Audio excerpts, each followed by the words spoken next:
Gracias, Señor, te damos por tu misericordia, gracias te damos por tu bondad, tu fidelidad, que continúa persiguiéndonos, que no nos deja irnos demasiado lejos, que aún a donde nosotros vamos, ahí nos alcanza, tu presencia está todo el tiempo con nosotros. Te pedimos, Señor, en esta hora de una manera muy especial por los niños, por su clase, por el tiempo que van a estar, por las personas que se han dispuesto a servirlos, a poder compartir tu palabra, a ser, Señor, esos sembradores que siembran en esta preciosa tierra la semilla de tu palabra, de tu reino. Entregarles el reino que tú les diste, Señor, que tú lo hiciste de los niños. Nos ponemos en tus manos y queremos que tú abras nuestro corazón a tu palabra, a lo que tú quieras hablarnos, no a mis ideas, no a mis intenciones, sino a tu palabra, oh Dios. Tu Espíritu Santo sea el que haga la obra en cada corazón. En nombre de Jesús oramos. Amén y amén. Amén. Entonces los niños pueden pasar a su clase. Dios los bendiga. Gracias a los maestros que se disponen. Gracias a los que han estado ofrendando de una manera u otra para el cuarto allá de los niños. Creemos que dentro de muy poco vamos a tener un lugar muy especial para ellos. Muy bien, quisiera invitarlos a que abramos nuestra Biblia en el libro de 2 de Corintios, la carta a los Corintios, la segunda carta de los Corintios, capítulo 4.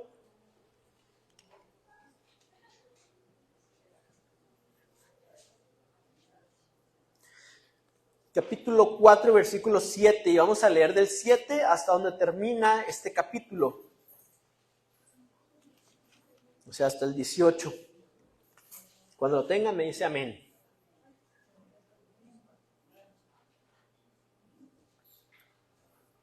Amén, dice 2 Corintios 4, 7, pero tenemos este tesoro en vasos de barro, para que la excelencia del poder sea de Dios y no de nosotros, que estamos atribulados en todo, mas no angustiados, en apuros, mas no desesperados, perseguidos, mas no desamparados, derribados, pero no destruidos, llevando en el cuerpo siempre por todas partes la muerte de Jesús, para que también la vida de Jesús se manifieste en nuestros cuerpos. Porque nosotros que vivimos siempre estamos entregando a muerte por causa de Jesús, para que también la vida de Jesús se manifieste en nuestra carne mortal. De manera que la muerte actúa en nosotros y en vosotros la vida. Pero teniendo el mismo espíritu de fe, conforme a lo que está escrito, creí, por lo cual hablé.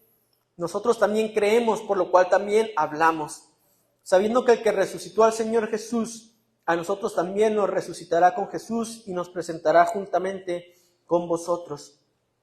Porque todas estas cosas padecemos por amor a vosotros, para que abundando la gracia por medio de muchos, la acción de gracia sobreabunde para gloria de Dios. Por tanto, no desmayamos, antes, aunque nuestro hombre exterior se va desgastando, el interior no obstante se renueva de día en día. Porque esta leve tribulación momentánea produce en nosotros un cada vez más excelente y eterno peso de gloria, no mirando nosotros las cosas que se ven, sino las que no se ven, pues las cosas que se ven son temporales, pero las que no se ven son eternas. Amén. ¿Qué está diciendo Pablo a los Corintios, hermanos? Lo primero que leímos, ¿verdad?, es que dice Pablo, tenemos este tesoro en vasos, en vasijas de barro. Y fíjese cómo de repente Pablo nos habla acerca de que somos un templo del Espíritu, y de aquí está hablando que somos vasijas de barro. Fíjese la comparación, fíjese la diferencia, ¿verdad? Porque como quiera podemos pensar, hablar y estar meditando acerca de ser un templo. Y un templo, pues, sobre todo en el contexto bíblico, entendemos que el templo buscaron los judíos que fuera un lugar glorioso, que fuera un lugar bien construido, con buenos materiales, digno representante de la gloria de Dios en medio de ellos. Y aquí en 2 Corintios Pablo habla acerca de una vasija de barro. ¿Cuál es la diferencia? ¿Por qué habla de repente de un templo del Espíritu Santo? Y aquí en 2 Corintios les habla que somos vasijas de barro. Y entendemos que está diciendo que vasijas de barro son realmente artefactos o cosas frágiles y sin mucho valor. Entonces, ¿por qué de repente hablamos acerca de un templo del Espíritu? ¿Por qué de repente hablamos del cuidado del templo, del cuidado que se le debe tener, de toda esa idea? Y ahora estamos hablando de una vasija de barro frágil que se destruye, que no aporta nada de valor, sino que su valor está en lo que contiene. Y a mí lo que yo veía, hermanos, en respecto a esto, es el enfoque y la perspectiva. Es lo que te van a dar ese entendimiento de cuándo podemos pensar en nuestra vida, en nuestro cuerpo como un templo, y cuándo podemos pensar en nuestra vida y nuestro cuerpo como una vasija. Y es la perspectiva que nosotros tenemos. Cuando uno ve, ¿verdad?, a lo mejor de la tierra y ve las estrellas, la luna, tiene una perspectiva, pero cuando uno toma un aparato diseñado para amplificar y para llevar nuestra visión mucho más lejos, esa visión que tú tienes es diferente. A lo mejor vas a tener una visión de la luna más clara, más nítida, vas a poder ver sus cráteres y como su geografía, ¿no? Y desde acá en la Tierra a lo mejor solamente puedes admirar su brillo, pero es diferente. Y yo creo que Pablo aquí se estaba refiriendo a eso, hermanos, porque cuando pensamos en una vasija de barro, pues es precisamente algo muy frágil. ¿Y cuál es el tesoro? Ahí lo leemos un poquito antes, ¿verdad? Porque Dios, que mandó que de las tinieblas resplandeciese la luz, es el que resplandeció en nuestros corazones para iluminación del conocimiento de la gloria de Dios en la faz de Jesucristo. El tesoro es la luz de Cristo Jesús brillando en medio de nosotros. Y lo que lo contiene es una vasija de barro, de valor casi insignificante, de una fragilidad exagerada. Cualquier cosa lo puede romper.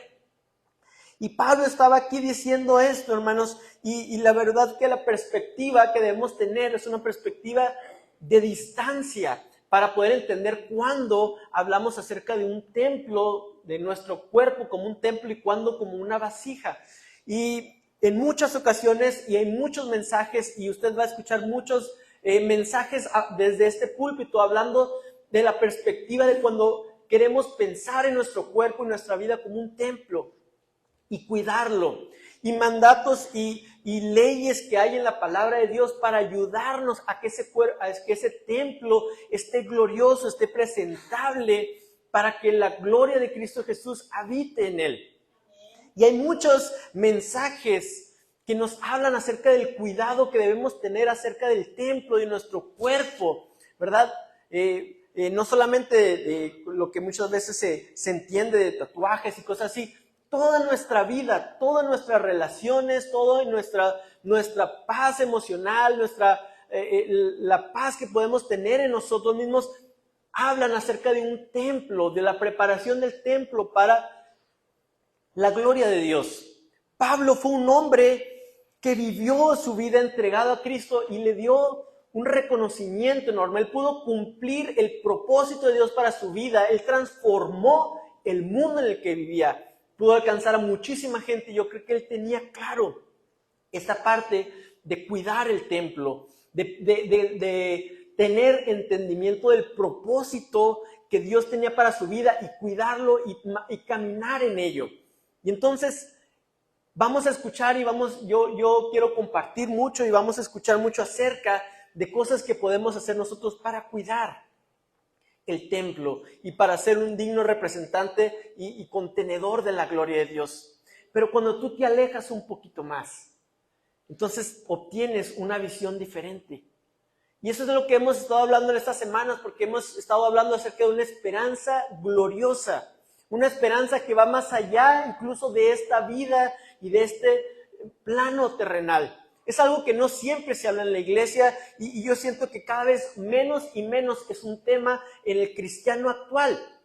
El cristiano actual en muchas iglesias pues se acerca a la iglesia viendo de qué manera puede mejorar su vida, de qué manera la palabra de Dios se aplica en las circunstancias que yo estoy viviendo para poder mejorar. Y hay mucho de eso, hay mucho de entender que nuestra vida es un templo del Espíritu Santo. Pero no podemos dejar de entender algo que Pablo estaba diciendo aquí, que hay una esperanza más allá. Que para poder entenderla y para que nos haga sentido, tú tienes que usar de una imaginación santa para ver que hay algo más, que Dios tiene un propósito para tu vida que va más allá de lo que tú puedas lograr y cumplir en esta vida. Y es lo que hemos estado hablando acerca de estas semanas, es la esperanza. La esperanza que como cristianos hemos recibido en Cristo Jesús. Y es una esperanza que va más allá de lo que yo vivo. Es una esperanza que va más allá de cómo me va en la vida, de cómo me está yendo en todos los aspectos de mi vida. Y entonces Pablo aquí en 2 Corintios está diciendo, tenemos este tesoro en vasijas de barro. Y además esas vasijas de barro dice que se van desgastando, que se van haciendo cada vez más frágiles. ¿Y qué dice Pablo ahí en el versículo 9? Desde el 8 dice, que estamos atribulados en todo, mas no angustiados, en apuros, mas no desesperados, perseguidos, mas no desamparados, derribados, pero no destruidos. Hermanos, hay algo que estaba aquí diciendo Pablo a los corintios y que nosotros tenemos que tener claro. Y es que hay una esperanza aún en medio del sufrimiento, hermanos.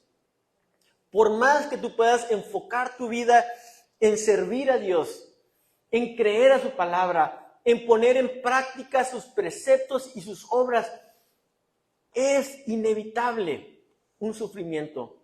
Hay algo, dice Pablo, un hombre que estaba viviendo a la altura y tratando de imitar a Cristo en todo momento, él decía, hay algo que se va desgastando dentro de mí, hay algo que va muriendo, hay algo que se está debilitando. Y nosotros como cristianos necesitamos entender eso, hermanos. Cuando vemos la perspectiva y tomamos la perspectiva de algo eterno y vemos nuestra vida a la luz de la eternidad, nos vamos a dar cuenta que se va desgastando la vida, que se va desgastando lo que tenemos, que es inevitable, que no podemos detenerlo. Hay muchas cosas, les comentaba yo y me gustaría que quedara claro, a lo mejor me estoy repitiendo mucho, pero hay muchas cosas que nosotros vamos a entender acerca de construir, de levantar un templo del Espíritu Santo, algo glorioso, y vamos a hablar acerca de cómo nosotros podemos caminar en fe y poder recibir y poder ser un digno recipiente de la gloria de Dios. Pero sin importar lo que hagamos, hermanos, vamos a estar expuestos a un sufrimiento. Vamos a estar expuestos a que esto terrenal se vaya consumiendo y desgastando y acabando. Y hermanos, la razón por la que yo siento que es importante predicar de la esperanza y sobre todo la esperanza contrastada con el sufrimiento es porque necesitamos entender que el Evangelio de Cristo Jesús no es una promesa de una vida sin sufrimiento, sin dolor. Todos y cada uno de los que estamos aquí o los que han pasado por aquí, que han aceptado a Cristo Jesús y que lo han reconocido como su Salvador, deben entender que hay algo en esta vida, en este mundo, que no siempre va a estar bien, que no va a estar bien como nosotros quisiéramos, que hay un sufrimiento que dice Pablo, estamos atribulados en todo, imagínense. Y es bueno contrastarlo porque a veces como cristianos buscamos, ¿verdad?, que Dios solucione todos mis problemas y no entendemos y nos frustramos y renegamos a lo mejor porque no entendemos el por qué estamos siendo atribulados. Y necesitamos, como Pablo aquí les escribe a los Corintios, tener una visión más allá de esta vida, más allá de lo que podemos lograr con Cristo, con la fe, con su palabra, más allá de lo que podemos nosotros lograr aquí, hay una esperanza gloriosa, inconmovible, que no hay nada que la pueda cambiar. Entonces, los cristianos, hermanos, no deberíamos sorprendernos cuando nos encontramos en diversas pruebas, ¿verdad? Dice la palabra. No debería sorprendernos el vernos en angustia, en tribulación. No debería ser algo que nos sorprendiera de sobremanera, aunque sí podemos entender que no es fácil y que Dios no está esperando perfección de parte de cada uno de nosotros. Dios no está esperando que nosotros siempre andemos con una sonrisa así, porque a veces hay cosas bien duras. Y Pablo estaba diciendo esto, vivimos en apuros, vivimos perseguidos, derribados, pero hay una clave y hay un contraste ahí que Pablo está diciendo, que a pesar de todo esto, había algo que los sostenía. Había algo que a pesar de que estaban pasando por esas cosas, ellos entendían que no lo podía derribar. Había algo que no los angustiaba, había algo que no los dejaba caer en desesperación, había algo que no los dejaba sentirse desamparados. Y sobre todo, a pesar de sentirse derribados, sabían ellos que no habían sido destruidos. Y yo creo, hermanos, que necesitamos entender la promesa de la esperanza a la que hemos sido llamados, ¿verdad? Para poder resistir y poder vivir una vida que no va a estar exenta del sufrimiento. Si te acercaste a Cristo Jesús y sentiste un cambio en tu vida y las cosas mejoraron, eso no lo es todo ni es una ley.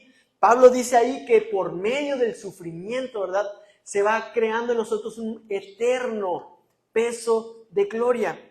Entonces nosotros necesitamos entender cuál es la esperanza frente a el sufrimiento, porque ninguno de nosotros aquí vamos a estar exentos, hermanos. Por más que una vida santa, una vida entregada, una vida de obediencia a Dios, no te libra del sufrimiento. Y nosotros necesitamos invertir, ¿verdad? Como decía Jesús, de poner nuestro tesoro allá arriba. Nosotros necesitamos invertir en lo que es verdadero y la esperanza que va más allá para sostenernos en medio de la prueba. Fíjese Pablo antes de obedecer el mandato de Dios, antes de obedecer el llamado de Dios para su vida, era Saulo de Tarso, un hombre muy respetado por las autoridades, un hombre que tenía autoridad, un hombre que pues tenía mucho poder. ¿Y qué pasa cuando él empieza a obedecer a Dios? ¿Qué pasa cuando él tiene un encuentro con Jesús? Nosotros quisiéramos pensar siempre que el cristianismo siempre es tu vida de más y más y mejorar y mejorar, porque tenemos los ojos puestos solamente en esta tierra. Pero cuando la gente veía a Pablo, hermanos, veían una persona que le iba de mal en peor, que cada vez las cosas le salían más mal, ¿verdad? Cuando antes en Corintios hace una lista de todas las cosas que ha pasado, naufragios y andar en el desierto y ser azotado y todo eso. Pues imagínese a alguien que te quiere convencer de vivir una vida como la de él. Y tú dices, no, algo debe andar mal. Dios ha de estar enojado con él por todas esas cosas que le pasan. Imagínese oyendo un marinero que tenía muchos años cruzando los mares en barcos y, oye, pues yo tengo años en un barco y nunca he naufragado tantas veces como Pablo. A mí se me hace que algo raro hay ahí, algo tiene este compa y yo mejor me abstengo de acercarme a él. Y Pablo diciendo, imítenme, sean imitadores de mí. No, pues todos quisiéramos imitar a una persona que le va mejor, una persona que tiene más influencia, una persona que tiene más autoridad. Quisiéramos de alguna manera, si lo pensamos en una manera terrenal, sería más fácil imitar a Saulo de Tarso. Porque una persona con respeto, una persona con autoridad, una persona con poder, inspira eso, ¿verdad? Inspira admiración, inspira las ganas de hacer lo que él está haciendo. Pero Pablo no tenía vergüenza en admitir de su sufrimiento. Y la mentalidad de estos hombres, de las personas que conocían a Pablo, no era muy diferente de nuestra mentalidad. Nosotros, si vemos a alguien que le está yendo mal en muchas cosas, a lo mejor no lo vamos a pensar como un ejemplo. Pero Pablo lo describe su sufrimiento. Pablo lo describe y quería que lo conociéramos, que conociéramos las adversidades que él estaba pasando y nos invitaba a caminar. Porque, hermanos, cuando estás fuera a lo mejor del evangelio, piensas que entrando al evangelio se van a acabar los sufrimientos. Y si eres como yo, que has vivido toda tu vida en la iglesia y creciste aquí, tienes la idea de que si te sales de aquí, te vas y se van a acabar tus sufrimientos. Y la idea es, hermanos, ese sufrimiento no se escapa. No hay manera de escaparse de ese dolor. Y a mí me gustaría entenderlo, hermanos, por más fatalista que a lo mejor se pueda escuchar. Pero no mentimos al predicar el Evangelio de Cristo Jesús. No mentimos prometiendo algo que no está en la Biblia. En la Biblia encontramos personas de todos los espectros de la sociedad. Encontramos hombres muy ricos, pobres, reyes, siervos, todos que cumplieron un propósito glorioso de parte de Dios. Pero cuando tú ves sus vidas, encuentras que todos fueron moldeados por el sufrimiento. Todos fueron moldeados. Y es una herramienta que tal vez Dios tiene, es una herramienta que Dios usa. Y hermanos, Pablo lo que estaba diciendo aquí a los corintios es que podemos tener una esperanza que está incluso contenida en el sufrimiento. No solamente, hermanos, el sufrimiento es una consecuencia de, ¿verdad? Porque a veces pensamos eso, es que yo estoy haciendo mal y por eso me están saliendo mal las cosas, es que yo hago esto y pensamos que es una relación directa, cuando la palabra de Dios no enseña precisamente eso, aunque en otras ocasiones, como les digo, sí hay cosas que nuestro pecado trae como consecuencia dolor y trae como consecuencia sufrimiento. Pero Pablo, un hombre que estaba imitando a Cristo Jesús, que estaba cumpliendo su propósito, él no fue exento del sufrimiento y más bien nos lo está predicando cómo él podía vivir todo eso. Y hermanos, el enemigo quiere usar ese sufrimiento. El enemigo es el que está interesado en que estemos angustiados, en que estemos desesperados, en que estemos desamparados y en que finalmente seamos destruidos. Y puede utilizar el sufrimiento y puede usar la prueba para hacernos creer que ese es nuestro fin. Pero nosotros necesitamos tener clara nuestra esperanza, que no, las pruebas y los sufrimientos no son nuestro fin, que hay algo más allá. Por lo tanto, aunque estemos atribulados, no estamos angustiados, aunque estemos en apuros, no estamos desesperados, aunque seamos perseguidos, no nos sentimos desamparados, y aunque podamos ser derribados, no seremos destruidos. Es la esperanza que tenemos en Cristo Jesús, hermanos. ¿Qué es lo que Pablo dijo en otra ocasión, verdad? Pablo, este hombre con tanta influencia, ya con el trabajo que él estaba haciendo, ¿verdad? A lo mejor no se veía tan impactante como las cartas que le dieron en un momento a Saulo de Tarso para ir a perseguir cristianos en otras ciudades, pero vemos que Pablo tenía influencia, andaba viajando por todo el mundo y dice que hay muchas cosas por las cuales él se podía gloriar, pero nos cuenta que tenía un aguijón en la carne. No sabemos, ¿verdad? No sabemos qué es lo que haya sido ese aguijón en la carne. Muchos dicen que era un dolor, una enfermedad, una situación mental. No lo sabemos, pero lo que sabemos, hermanos, es lo que produjo en Pablo y la conclusión que él pudo llegar gracias a ese aguijón. Dice que él le pidió a Dios que se lo quitara 3 veces, pero la divina respuesta para su vida fue que dijo Dios: mi poder se perfecciona en la debilidad. ¿Y qué nos hace más débiles, hermanos? Lo que nos hace débiles son los sufrimientos. Lo que nos hace débiles es cuando nosotros vamos por la vida y de repente, ¡zas!, un problema ahí en nuestro trabajo. Nos hace débiles, nos hace buscar a Dios.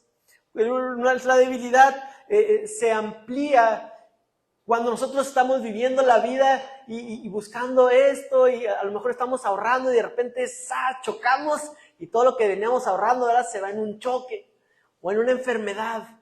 O cuando tenemos puestas las esperanzas en cierta cosa que no llega, no sucede, no se cumple y debilidad, hermanos, debilidad. Pablo tenía ese aguijón en la carne y lo reconocía como una debilidad, como lo que va desgastando esa vasija de barro. Y nosotros queremos enfocarnos a veces tanto en cuidar esa vasija de barro, pero necesitamos entender, hermanos, que la debilidad produce, ¿verdad? Deja y permite obrar al poder de Dios en nosotros. Y ese es el cambio glorioso que nosotros podemos tener en Cristo Jesús. Cuando vemos que Pablo pidió, ¿verdad?, que fuera quitado ese aguijón y que Dios le dijo no, No sé si ya lo había pensado, pero se asemeja mucho a ese momento en el huerto del Getsemaní, cuando Jesús, consciente del dolor y de lo que venía para su vida, le pide a Dios, le pide al Padre que esa copa sea pasada, que no la tenga que tomar. ¿Y cuál fue la respuesta? La respuesta fue igual que Pablo: no. ¿Por qué? ¿Por qué Dios a veces no quita el sufrimiento de nuestra vida? Y es una pregunta legítima en nosotros. Es una pregunta que nosotros podemos hacerle a Dios. Que Dios no se enoja si nosotros la hacemos. Que Él lo entiende. Pero necesitamos ver qué fue lo que sucedió. Ahí en el huerto del Getsemaní, hermanos, Cristo Jesús tuvo que llevar todo el sufrimiento del mundo, del pecado, para darnos a nosotros una entrada a una esperanza gloriosa de la cual hemos venido hablando estas semanas, una esperanza gloriosa que podemos ver de diferentes ángulos y diferentes maneras de entenderlo. Pero cuando vemos, hermanos, que Cristo Jesús tuvo que llevar ese sufrimiento, yo tengo que ponerlo en perspectiva. Yo no sé cuántos se han enterrado alguna vez una astilla, ¿no? Que esas veces que andas trabajando, algo de madera traes y se te entierra una astilla. No te voy a decir que no duele. Duele y te presiona así, ¡ay, te duele! Y algunas veces ahí la traemos enterrada semanas, ¿verdad? Y no la podemos quitar. Y cuando la queremos quitar nos duele tanto que no sabemos qué hacer con ella. Y un aguijón, a lo mejor podemos pensarlo como eso, como un pequeño filo en nuestra carne.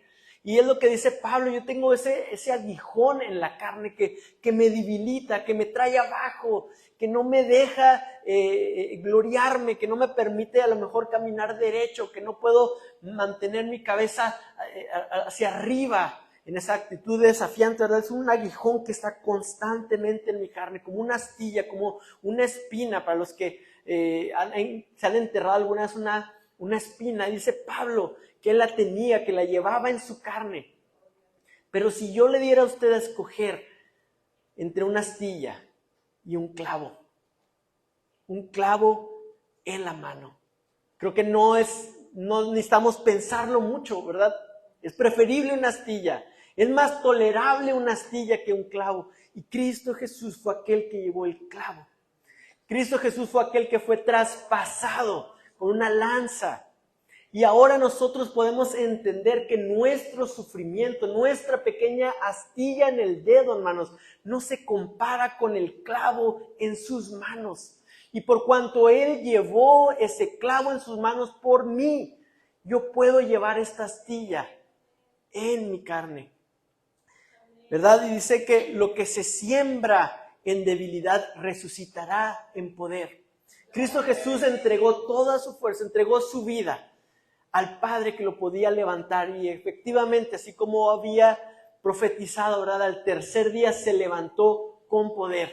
Y Pablo hablaba, ¿verdad?, que nosotros hemos de ser levantados con el poder que resucitó al Señor Jesús. Dice el versículo 14, sabiendo que el que resucitó al Señor Jesús, a nosotros también nos resucitará con Él y nos presentará juntamente con vosotros. Hermanos, el intercambio que es cuando yo pienso, ¿verdad?, que no puedo soportar mi astilla en el dedo, solamente tengo que recordar que Él llevó un clavo por mí, que Él fue traspasado por mí, que su dolor fue muchísimo mayor. Y cuando vemos, hermanos, que nosotros tal vez tenemos un sufrimiento por tanto tiempo y se lo estamos pidiendo a Dios que lo quite, estamos orando y pasan semanas y pasan meses y el Señor no lo quita. No quita y nos permite tener esa espina, esa astilla en nuestro dedo. Dice Pablo que sabemos que el poder de Dios se perfecciona en nuestra debilidad. Entonces hay una obra única y especial que hace el sufrimiento en mi vida. Para a lo mejor ciertas filosofías griegas, ¿verdad? Si ustedes conocen de los estoicos. Los estoicos eran personas que creían que el sufrimiento era lo único que te podía salvar. Que el sufrimiento era lo que te daba esa fortaleza y esa entereza que te permitía vivir una vida que valía la pena. Y el evangelio no difiere del estoicismo porque no ve el sufrimiento solamente como un medio de salvación. No lo es. Y eso es importante recalcarlo también porque a veces pensamos que entre más sufrimos, que entre más llevo una vida dolorosa, ahí va a ser mayor la gloria. Y no es exactamente así. A cada uno de nosotros Dios nos ha dado conforme lo que podemos soportar. Un aguijón en nuestra carne que nos mantiene suficiente, no más y no menos. Es algo que va a producir en nosotros un eterno peso de gloria. Y si nosotros pensáramos que el sufrimiento es lo que me va a dar esa gloria, pues andaremos buscando sufrir, andaremos buscando cómo sufrir más. Pero no es la idea del evangelio y lo que Pablo estaba diciendo, no es que nosotros estemos buscando el sufrir más, sino entender que todo sufrimiento, en la medida de lo que nosotros vivimos y la gracia y la fuerza que Dios nos ha dado, produce en nosotros un cada vez más eterno peso de gloria. ¿Y qué es lo que sucede? Que porque Cristo Jesús llevó un clavo en sus manos, yo puedo hoy llevar una astilla en mi dedo y saber que esa gloria será muchísimo mayor. La gloria no es del tamaño de la astilla, hermanos. Eso es lo que quiero decir. La gloria que Dios tiene guardada y la gloria que Cristo Jesús compró para ti, para mí, no depende del tamaño de tu astilla, de tu aguijón. No es proporcional, es muchísimo mayor. Es una inversión que si cuando lo consideras, que el sufrimiento tan pequeño que nosotros tenemos comparado con la gloria que Cristo Jesús compró para nosotros, ni siquiera vale la pena pensarlo, considerarlo, hermanos. Cristo Jesús, al llevar en la cruz del Calvario el peso de nuestro pecado, nos dio acceso, por decirlo así, a una inversión en la que por una astilla muy pequeña en tu dedo hay una gloria inmensa esperándote más adelante. Entonces, no nomás es porque va a ser proporcional. Y yo me ponía a pensar, imagínense si predicáramos que la gloria va a ser proporcional al sufrimiento, pues la llevamos de perder con gente que vivió hace 200, 300 años, comparado con nuestras vidas tan llenas de comodidades, tan llenas de facilidades, ¿verdad? Imagínense nada más el simple lujo y comodidad de tener una llave de agua caliente que le abres y sale el agua caliente. ¿Cuánta gente ni siquiera se imaginó que pudiera vivir ese lujo? Y entonces, si nos pusiéramos nosotros a pensar que la gloria que nos aguarda es proporcional solamente al sufrimiento que tenemos, estaremos en desventaja a lo mejor con otras personas que han vivido cosas terribles. Y no es por hacer más o menos, no es una competencia. Cuando entendemos lo que Pablo decía, no es una competencia, no entramos en una competencia a ver quién anda sufriendo más, ¿verdad? Como muchos, no, hermano, yo ando peor. No, yo estoy peor y a mí más problemas. No se trata de eso, hermanos, sino que cuando nos damos cuenta de esa astilla que a veces le pedimos a Dios que la quite, podemos compararla con el clavo que Cristo Jesús llevó en su mano por mí y decir que con ese dolor, con ese sufrimiento total, Él compró para mí una gloria eterna, una gloria mayor que no es proporcional a mi sufrimiento. Por eso yo lo puedo soportar.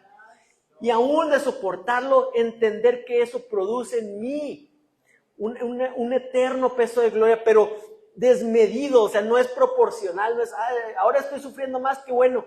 No, hermano, no necesita ser tan grande ni siquiera, pero si lo está viviendo, podemos encontrar fortaleza en eso. No necesitas estar viviendo algo terrible y la pérdida de todos tus seres queridos para imaginarte un eterno peso de gloria. Ese eterno peso de gloria ya fue comprado por Cristo Jesús. Y ahora en mí produce, ¿verdad? Esa debilidad produce en mí algo mayor, algo que me lleva y que me sostiene. Cuando nosotros vemos, ¿verdad? Entendemos otra metáfora que se usa mucho en la Biblia, es una semilla. Una semilla tiene muchísimo potencial. Una semilla tiene el potencial de producir un árbol que va a producir madera para hacer un chorro de muebles. Y cuando tú la ves, es una semillita así pequeña, una semillita que a lo mejor puedes con tu dedo aplastar. Pero ¿qué pasa? cuando germina y cuando cuando brota el árbol y cuando la madera se produce, puede producir muebles enormes. Y ese es el potencial que hay en una semilla. Y cuando tú ves algo así, con ese potencial, a lo mejor encerrado en algo tan pequeño y tan frágil, pues a lo mejor tu idea es: voy a cuidar esta semilla, que no le pase nada. Y a veces así queremos hacer nuestro corazón, ¿verdad? Blindarlo de todo sufrimiento. Y quisiéramos que Dios nos perdonara cualquier sufrimiento, pero entendemos, hermanos, que el grano, que la semilla necesita caer a tierra para dar fruto. Porque es a través de la muerte y la resurrección que el poder de Dios se hace manifiesto en esta vida. No es a través de una vida libre de sufrimiento que el poder de Dios se manifiesta. Es a través de la debilidad, es a través de entender que nuestra vasija de barro es frágil y que los problemas y los sufrimientos la van desgastando. Nuestra misma edad y nuestro mismo tiempo aquí en esa tierra va desgastando todo lo que conocemos. Y se va haciendo cada vez más frágil el vaso en el cual está contenido el tesoro de Cristo Jesús. Pero tenemos la esperanza, hermanos, de que como un grano de trigo, como una semilla, necesita caer a tierra. Y bajo la presión y en la oscuridad y la humedad, dice la palabra de Dios que esa semilla muere, pero de esa muerte surge vida.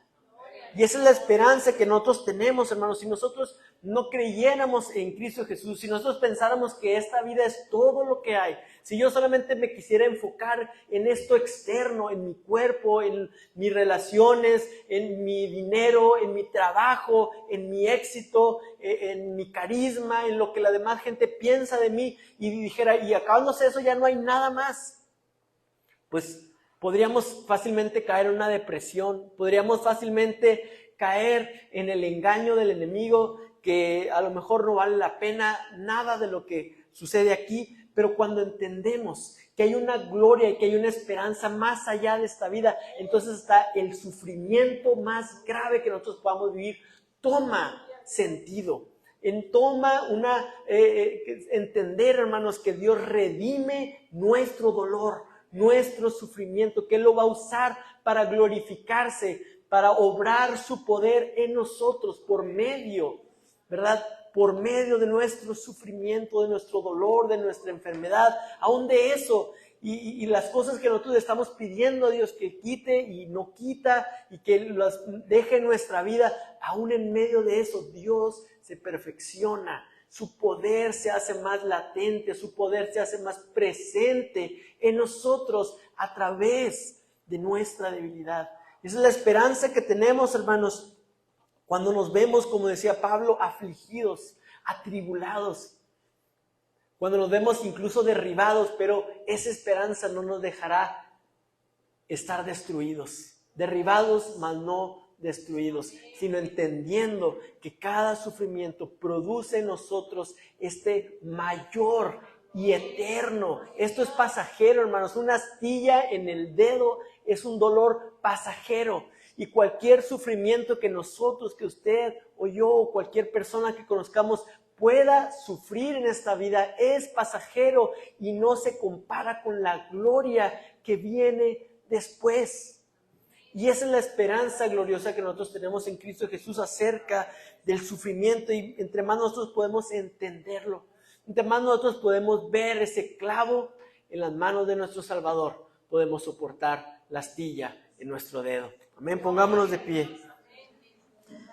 Gracias te damos, Señor, porque tú nos das una esperanza viva, una esperanza que no avergüenza, una esperanza que nos sostiene en medio del dolor, del sufrimiento, que nos sostiene cuando vemos que las cosas no van como nosotros quisiéramos, Señor, y entender que tu palabra, tu evangelio, tu salvación no se ha limitado solamente a esta vida, al librarnos, Señor, de los problemas, de los achaques, de lo que nos aflige, Señor, sino que nos ha dado una esperanza que nos hace elevarnos como el águila se eleva sobre la tormenta, elevarnos, Señor, más allá de nuestros problemas, elevarnos más por encima, oh Dios, de todo sufrimiento y todo dolor, así como Pablo veía sus sufrimientos cómo llevar la muerte de Cristo, pero al mismo tiempo cargar la vida de Cristo hacia otras personas.